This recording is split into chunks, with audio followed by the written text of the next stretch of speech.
En direct du 20e congrès de la FUB à Bordeaux, le 6 et 7 février, c'est sur Radio Cyclo.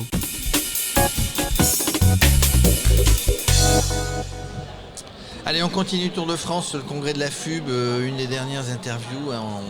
Le congrès touche à sa fin à Bordeaux. On a le plaisir de recevoir, et vous comprendrez pourquoi, je vais vous l'expliquer, avec Athénaïs, nous recevons Priscilla Petitjean. Bonjour Priscilla.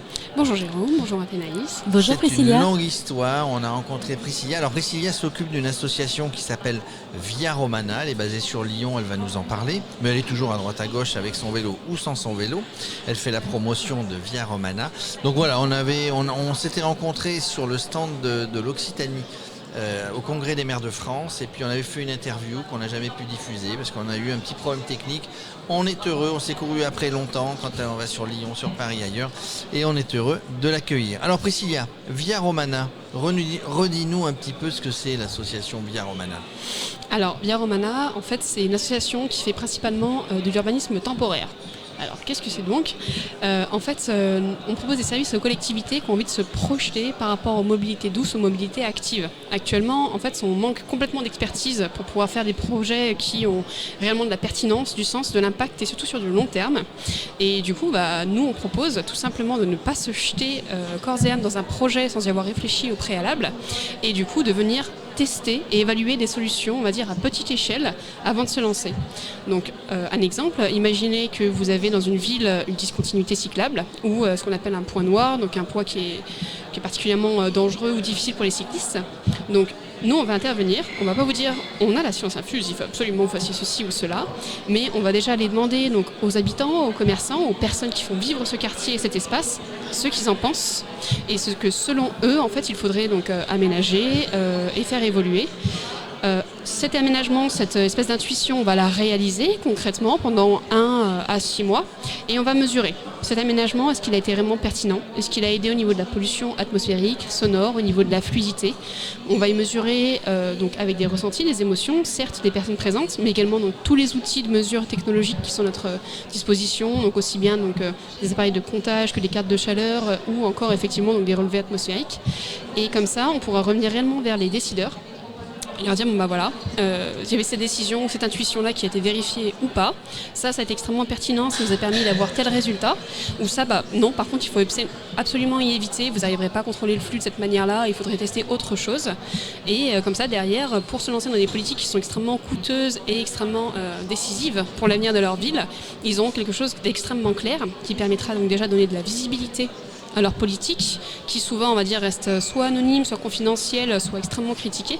Et deuxièmement, de s'assurer que cette politique-là, en fait, elle aura fédéré. C'est-à-dire que les personnes, plutôt que de les contraindre ou de leur faire la surprise, que du jour au lendemain, en fait, on a modifié leur voirie, on leur a demandé leur avis au préalable et surtout, on les aura fédérés autour d'un projet commun qui fait consensus. On l'aura fait en parfaite coordination et concertation. Tout à fait. En fait, ça, c'est un sujet qui est beaucoup plus vaste actuellement. C'est qu'on traverse plus ou moins ce qu'on appelle une crise démocratique. Et je pense qu'il y a une réelle nécessité de ramener du lien, de ramener du dialogue.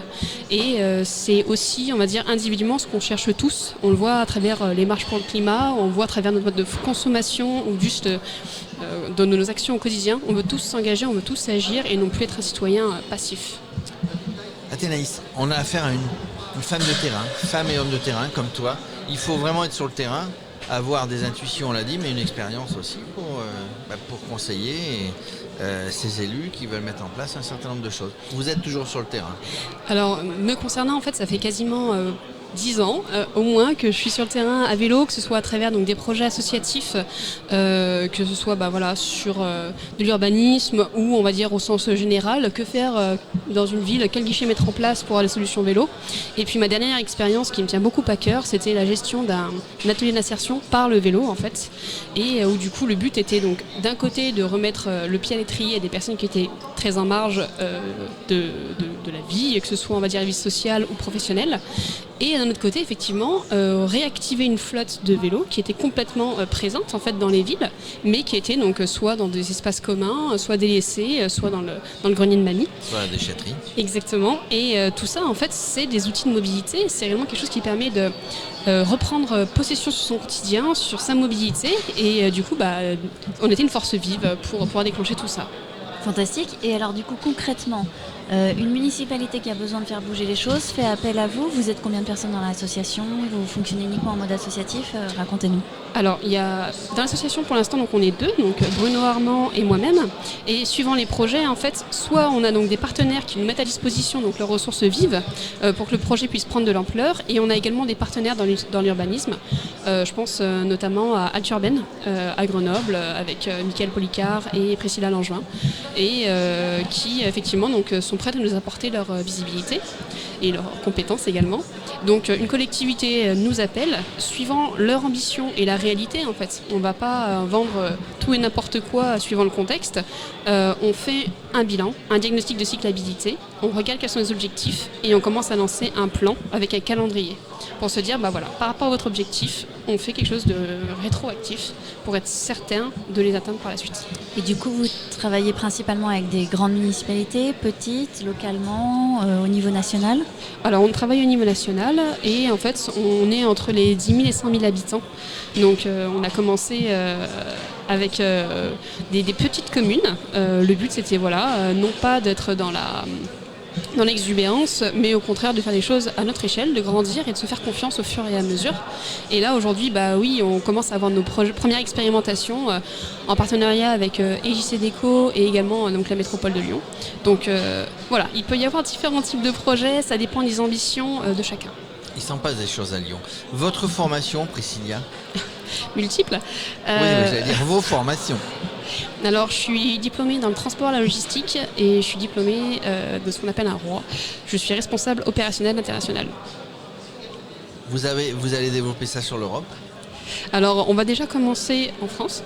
Et puis après, je pense que si le projet a réellement de la pertinence, il s'étendra de lui-même. Le but, c'est pas forcément de nous être un porte-étendard et d'aller partout montrer nos couleurs et notre volonté, mais surtout d'avoir une méthode qu'on puisse diffuser et que les gens puissent s'en saisir, chacun de leur côté, avec une espèce de livret blanc qui leur permette de, eux-mêmes se responsabiliser par rapport à leur ville. Via Romana, vous l'avez lancé il y a combien de temps? Ça va bientôt faire 1 an que Bruno, du coup, a lancé le sujet. Moi, je l'ai rejoint plus récemment, on va dire officiellement quelques mois, officieusement, on va dire quasiment, on va dire 10 mois. Et oui, c'est l'association, clairement, a été créée, les statuts déposés il y a 4 mois de ça. Très bien. Quand on s'était rencontrés au salon, là, il y a le classement, le baromètre des villes cyclables. Il y en a des villes, donc il y a forcément des villes où tout va bien. Enfin, tout ne va jamais tout bien, mais des villes où ça va moins bien, il y a du client à aller chercher là.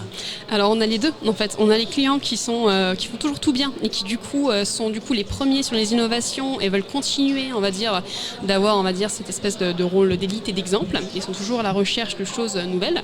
Et au contraire, on a les mauvais élèves qui viennent nous voir et qui nous disent c'est catastrophique, il faut faire quelque chose, mais on n'a pas de ressources, on ne sait pas comment faire, donc par où est-ce qu'on commence? Commençons à regarder, analyser et après on verra. Oui, tout à fait.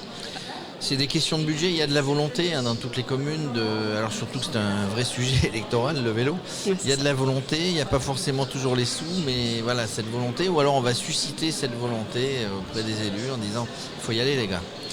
C'est assez controversé en fait suivant les endroits. Donc déjà il y a un argument qu'on retrouve tout le temps, c'est que quand la personne qui décide fait du vélo, c'est fou, ça change tout. Ça accélère les choses et après souvent il suffit qu'on ait une seule personne dans l'équipe qui reste moteur en fait et qui nous permet en fait d'avoir un point d'amarrage pour effectivement que le projet se perpétue. Mais on peut aussi avoir des endroits où les choses se délitent, c'est-à-dire qu'il y a eu un intérêt, il y a une volonté de montrer une visibilité à un moment donné, mais qui du coup c'est dissous. Il n'y a pas de continuité. Et du coup, vous travaillez avec les associations, la FUB ou d'autres, pour partager les retours d'expérience que vous avez avec les interlocuteurs sur ce qui marche et ce qui marche moins bien? Alors pour l'instant pas encore, parce que du coup on est tout petit. Donc, mais on a déjà commencé à diffuser nos rapports. C'est-à-dire que les expérimentations qu'on a pu avoir, notamment sur le vandalisme urbain, sur tout ce qui pouvait être flotte de vélos, etc., on a déjà commencé à y diffuser. Donc ces partenariats en fait ne sont pas forcément officialisés, mais en tout cas nous c'est notre vraie volonté de partager en fait nos ressources. Donc l'ensemble des informations que vous récoltez sont derrière diffusées de manière publique? Ah tout à fait. Et avec l'accord de vos partenaires, oui. Clients? Ah oui, ça c'est même eux en fait qui commencent généralement à les diffuser et nous une fois qu'ils l'ont commencé à le faire, on se dit on peut à notre tour relayer. Mais sinon, au niveau de la volonté, Via Romana, c'est vraiment ça. Le but, c'est de pouvoir tout mettre en open... Open data. Exactement.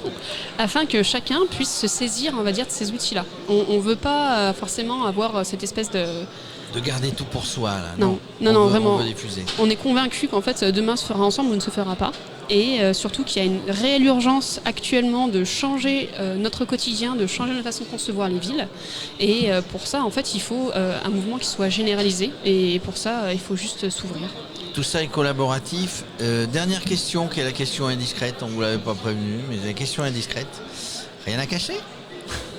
Non, je ne crois pas. Au contraire, je pense que la transparence est un gage de réussite. De réussite. Alors, la question indiscrète, c'est sur le vélo, évidemment. Vous faites du vélo, Priscilla ? Beaucoup. Donc, j'ai commencé... Vous êtes née sur un vélo ? Pas tout à fait. En fait, j'avais mon travail, j'étais indépendante très rapidement. Et j'étais en alternance dans le transport. Et du coup, j'étais à 20 km de mon lieu de travail. Et il n'y avait aucun moyen de transport il y a 10 ans pour y aller. Du coup, j'ai commencé avec un vélo qui était pas du tout adapté, qui au bout d'une semaine m'a dit ça suffit, fais le trajet sans moi. Et par la suite, du coup, ça s'est développé. Et quand j'ai rejoint le fond du vélo, du coup, il y a un... Oui, vous êtes contributrice à le fond du vélo. Engagée jusqu'au bout. Engagée jusqu'au bout. On les salue. Oui, Gaëtan, si tu nous entends, Muriel. Gaëtan et Muriel. Ouais. Et du coup, grâce à le fond du vélo, je vous avoue que je suis allée me frotter au VTT en tandem, au pignon fixe, au vélo de route. Oh là là. Alors, ça c'était la première question indiscrète, c'est est-ce que vous faites du vélo ? Elle nous a répondu. La deuxième c'était vélo musculaire. Alors j'ai la réponse, hein, je crois qu'on a la réponse. Vélo musculaire ou vélo assistance électrique ? Vélo musculaire. Après, je ne juge pas, mais effectivement, j'invite tout de même aux personnes à se poser des questions sur le fait que le vélo électrique est une tendance, une grosse mode, mais qui peut aider quand même. Hein. Oui, bien sûr, mais nous allons aussi vers l'hydrogène en fait, et qui par contre est extrêmement plus propre que l'électrique, est déjà présent en masse, et que dès à présent, en fait, si on veut être responsable, il faudrait s'interroger sur les effets de mode et on va dire les choses pertinentes. Quand nous nous sommes rencontrés effectivement au salon des maires et des collectivités locales, il y avait un stand NJ qui présentait un vélo hydrogène. En tout cas, Priscilla Petitjean, merci, on a réussi à faire cette interview. En plus, vous avez beaucoup de goût vestimentaire, vous êtes parfaitement raccord, si l'image vous montre, vous êtes parfaitement raccord avec le logo de Radio Cyclo, un petit peu moins, mais c'est vert et bleu, pas le même bleu, avec la FUB. En tout cas, merci, nous avons été ravis de vous accueillir et de passer un moment avec vous sur le plateau de Radio Cyclo. Merci à vous, et puis j'espère à bientôt pour plein de nouvelles aventures. À bientôt, Priscilla.